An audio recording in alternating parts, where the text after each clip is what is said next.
Welcome to Haunt Tech Tips, the source for technical advice to take your haunted attraction to the next level. Here's your host, Chris Gay. Welcome back, everyone. So this is our haunt season update. You might have noticed we haven't had a new episode in a while, and that is because we are haunters. We're building a haunt. Not to mention, beyond just building the haunt, I run the local town's trunk or treat event. My firehouse actually participates in a different trunk or treat that I organize our effort for. I am supervising a surprise large renovation of our fire hall, which is also where our vendors, concessions, restrooms, and just general reception area for the haunt is located. Not to mention, I'm also getting married in November, and it's going to be, of course, a spooky Halloween-themed wedding, which takes some organizing, some planning, and we'll be going on the legendary haunt tour the second weekend in November as a honeymoon. So if you're on the tour, definitely reach out to us. Can't wait for that. Should be a good time. We also just heard from HauntCon. I'll be teaching a emergency response and stop to bleed class there in January in New Orleans. Can't wait to get down there. First time ever going to HauntCon, so very excited about that. Outside of the podcast, we have been working on the 100 Days to Terror YouTube series. Our YouTube channel, in large part due to some video we took at Transworld, has absolutely exploded. At last count, we're over 13,000 subscribers, 4.5 million views. Unfortunately, YouTube hasn't monetized the channel yet, or I would have actually paid for the Transworld trip with all that. Thus is YouTube, unfortunately. There is a group, I've mentioned it before, the Facebook group, YouTube Haunters United. And join up there. There's a whole bunch of great content, great creators posting their things up there. It seems like haunters have a little bit of difficulty getting monetized on YouTube, just because we do have more mature content, scary content, and it just seems like most of that went into secondary reviews. So YouTube, they're saying they're going to clear all the secondary reviews for channels submitted prior or during June of 2018 by the end of this week, but not holding my breath. They're not very well known for holding deadlines. With that in mind, we have been doing some upgrades to our video capabilities, both for the haunt, recording the haunt, promoting the haunt, and for our YouTube channel. We streamlined our editing process a little bit after upgrading our GoPro from a 4 silver to a 6 black. So now we could record everything in 4K. However, my computer just won't handle 4K video editing just yet. Basically need to add some RAM, maybe a better processor. Debating on that one still. Not to mention my local internet, I only get about 5 megabytes a second upload speed. So right now everything I'm recording is in 2.4K, which is still a heck of a lot higher resolution than 1080. So it should look pretty decent. That's all coming off the Hero 6. Anything I'm doing on the Canon camcorder, which is a little better for low light, is still just going to be 1080 at 60 frames a second. But for the most part, we're doing everything with the GoPro. The GoPro rig looks a little crazy. It's in an aluminum case. It has a Rode micro video mic mounted up top with the shock mount, and a rechargeable LED. It's a single very bright diode on the side, little LED light pod. So it's very portable. That way I can do all the vlogging, keep it with me all the time. But it definitely does look a little funny. A lot of people, hey, what the heck is that? That's just the name of a pro-looking camera rig. People don't know what they are. Unfortunately, of course, right after I bought the Hero 6 and got it all set up, they just announced the Hero 7, which has better video stabilization. Thus is technology. So who knows, maybe next year we'll be recording on a Hero 7, or well, probably by a 7 when the 8 comes out. We'll see. Anyway, talking about the other events. Run trunk or treat for my rescue squad for my town. And that's always a challenge, just collecting all the trunks, making sure there's enough of the show there to actually make it worthwhile for all the kids that come out. It's a little surprisingly hard to get trunks to set up, in large part just because there's so many kids. We usually get about 500 kids. If you figure about 3 pieces of candy per child, and that's still being a little stingy, you're looking at 1,500 pieces of candy. You go to Walmart, a $20 bag of candy is about 300 pieces. So you're easily over $100 deep on just candy expense to do a trunk or treat as a trunk, not to mention decorating your trunk. So we do promote it to a lot of businesses. There are a couple diehard Halloween fans out there that bring out their own personal cars, but it is mostly local businesses because, at least for them, since it is a business promotion, advertising expense, they can write it off. And not to mention, it is for a charity. It's a fundraiser for the rescue squad, so that makes it a write-off as well. For the fire company, I am just putting together our trunk or treat showing for a different town's trunk or treat. We had a $250 candy budget, and one of our videos goes into how much candy that is. It was a full Walmart shopping cart. I don't even have a piece count, but it's in the thousands. Long story short, the cart was starting to creak and bend and did not want to steer, so that is a lot of candy. We're going to do that, bring out some skeletons, banners for the haunt, because thankfully that trunk or treat is the week before the haunt opens. That should be a really good time.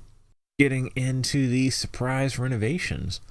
Long story short, we were planning to replace some carpet in our fire hall, which is where everything with the haunt takes place other than the trail itself.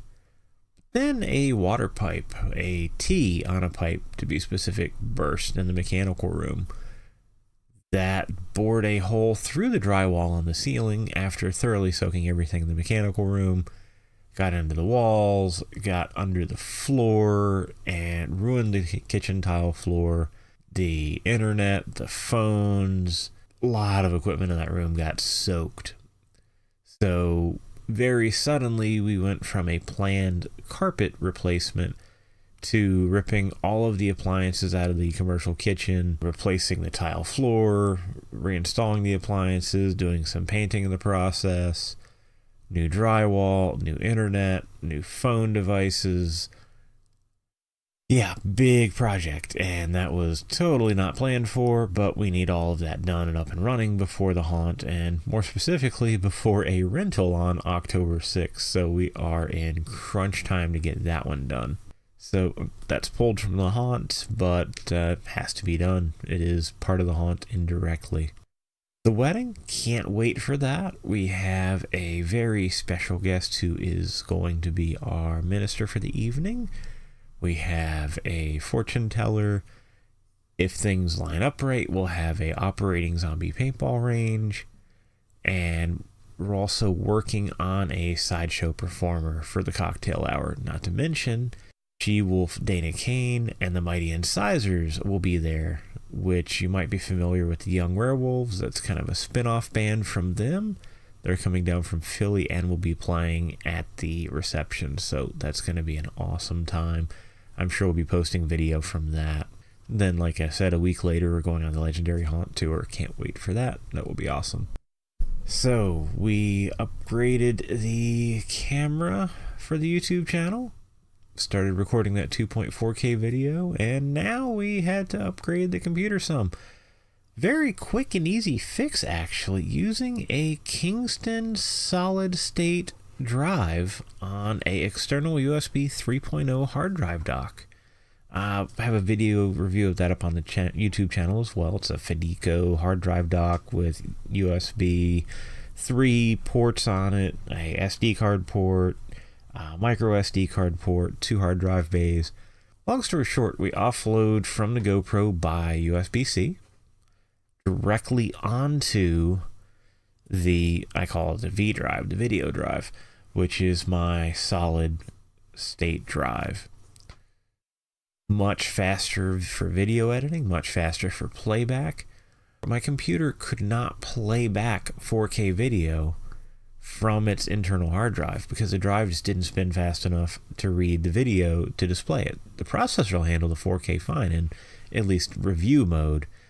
Editing, no, it can't handle it, but I was making video that I couldn't even watch until I either plugged the GoPro directly to the computer or put it on the solid state drive, and then everything worked perfectly.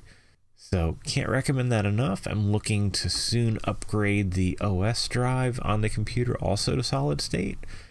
The Kingston drives right now, they're insanely cheap. The one I picked up, I think it's either 64, I believe it's 64 gigs at $30 off Amazon. That's just insane for a solid state drive with huge read and write speeds. And it's made my video editing process much faster, much smoother, much less painless, or much less painful. Beyond that, the Haunt itself, we have several tech projects going on as well as normal Haunt build projects. We're starting this year with a escape room concept, and the first room kind of sets a story for the show, and it has a escape room using the Fright Ideas from Fright Props escape room password controller, which is a little Raspberry Pi box, has an HDMI output, audio output, and I believe it's 4 relays. So you can have multiple stages where you have to enter a password, then you can change the background wallpaper, the prompts on screen, and you can set the different relays to trigger whichever ones you want from the different stages. And the relays are either normally open or closed, depending how you wire it. Looking forward to that. That's going to be an exciting start to the show. About a 3-minute escape room. It doesn't really matter if the patrons win or lose. If they win, they will be disarming the security system and everyone's on the loose. It's a rampage. If they lose, well, the system's triggered and it's a rampage. Everyone's on the loose. It's a no win, no lose escape room game. It may appear they won or lost, but the outcome's really the same either way. They won't get the cool triggered effects if they don't solve it. However, the pre-recorded video and audio does have kind of a cool effect if they fail to solve it. So that'll just be a neat way to make it a 3-minute escape room. It's possible they can get out in a couple minutes if they get the password right away. If they don't, it'll time out at about 3 minutes. It's a cool way to incorporate interactive escape room concepts into a haunt without actually making it a total trap or making it a win-lose, change your experience scenario. Obviously, if they lose the first time, they might be motivated to come through again and see if they can win it the second time. And they'll see a slightly different outcome, but the end game is the same result. We are playing with the Fright Ideas Peekaboo MP3 as well. Still, honestly, debating what scene we want to use that for. We have several audio enclosures, that's in one as well, with Leppy MP3 amplifiers. Definitely using one of those for the zombie scene, using one in our cemetery scene, using one in a light and sound with possible laser swamp, but at least definitely several jack-o'-lanterns and scarecrows as a scene. So we're adding a lot of audio this year. The Peekaboo MP3 is neat in that you can have the ambient loop, you trigger it, different sounds happen, you can trigger relays. But again, it's just planning out what exactly to do with that. We have also built a rapid-fire air cannon for a scene using a Monster Guts nerve center, a Fright Props air accumulator with some various fittings from Fright Props, and a Amazon solenoid, which is a 1/2-inch diameter, so it can move a lot of air and very fast. So not only do you get the nice noise, but you actually get a decent puff of air whenever it fires. And it's set, I think it's a 5 or 6 round burst. And we're going to be wiring some LED automotive off-road lights on that as well. So pretty much they'll light up the crowd, take a few pot shots, of course in a safe direction, and then the scene will begin from there. So that'll be really neat. We have a couple videos on the 100 Days of Terror on the air cannon construction. All the wiring and all that will be another video very soon. Several audio enclosures using the Bud enclosures off of Amazon. And we're working on zombie paintball this year. Met with a rep from Nelson Glowballs at Transworld. Nelson is a longtime paintball manufacturer, but they have glow-in-the-dark paintballs very specifically tailored for zombie paintball. They break very easily, and they glow under UV like you wouldn't believe. So we picked up a couple UV LED floodlights off of Amazon. They run about $20 each, a little more, a little less, depending if you want to go with 12 volt or 120 AC. But the end result, camera can't fully understand what it's seeing, the way these balls glow under that UV. So it's going to give us a real cool tracer effect and then a nice splat when it impacts a zombie. Although it's kind of funny, last year we had people saying left and right they wanted to beat the zombie in zombie paintball. Now that it's actually happening, Bueller? But zombie Bueller, I suppose. But we'll sort it out. I'm sure somebody will step up. If not, I might be running the haunt from a zombie costume. We'll figure that one out. We did find Outlaw Haunt Productions, which is Creamy Acres Night of Terror in Mullica Hill, New Jersey. They were at Transworld as well. I had no idea what haunt they were from or where they were from, which is kind of funny. They're about maybe an hour and 15 minutes up the road from us. They sell zombie paintball supplies, including zombie paintball latex masks, which are oversized masks, oversized mouth and eye holes, so the actor can wear a full-size paintball protective mask underneath, but have good vision and good breathing still because of the oversized holes. The mask is also a very extra thick latex, so it should hold up to all the impacts, and it looks pretty decent. We got the one, I think the name of it was Boyle, because he has some boils on his neck and the side of the face, so it looks pretty cool. So very much looking forward to getting that together. Pretty much all we have for this episode, just a quick check-in. We're not dead yet. We might be by November, but so far so good. The haunt is coming together. Keep an eye on our YouTube channel. That is where most of our content is going right now.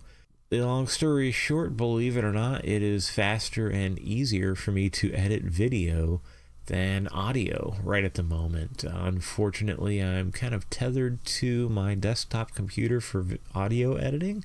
With video editing, I've been using TeamViewer. So I'm logging in remotely, throwing it together, and then letting it render, letting it upload, so on and so forth. The audio, I really need to be right here so I can do it on high fidelity speakers and edit out all the little plosives and pops and snaps and cars and all the craziness, because I mean it would be a horrible tech podcast if I had bad audio quality. So yeah, there we go. Happy Halloween, everyone. Happy build season. Hopefully might see a few of you on the Legendary Haunt Tour. I know there's only 2 haunts lined up at the moment. I keep hearing rumors of more, but even if it is just 2, it looks like they are huge and awesome shows. Can't wait to see that. Can't wait to see if there's a different haunting style out in Utah.